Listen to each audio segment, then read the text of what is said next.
ఈరోజు మనం ఈ వీడియోలో అసమాపక క్రియా భేదాల గురించి తెలుసుకుందాం. అసలు అసమాపక క్రియా భేదాలు ఎన్ని రకాలు అనేది తెలుసుకుందాం. ఈ వీడియో చూసే ముందు ఈ ఛానల్ని ఇంకెవరైనా సబ్స్క్రైబ్ చేసుకోకపోతే కనుక తప్పకుండా సబ్స్క్రైబ్ చేయండి. వీడియో మొత్తం చూసి లైక్ చేయండి.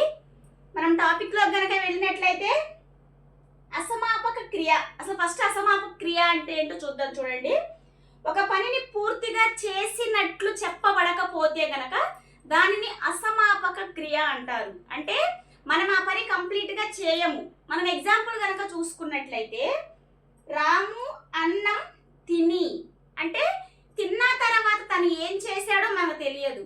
అలా అసంపూర్ణంగా ఉన్న వాక్యాన్ని అసమాపక క్రియా వాక్యం అని అంటారు.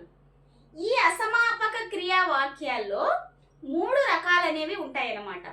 అవి ఏంటంటే, 1 వార్ధకం, 2 శత్రార్థకం, 3 ఛేదార్థకం.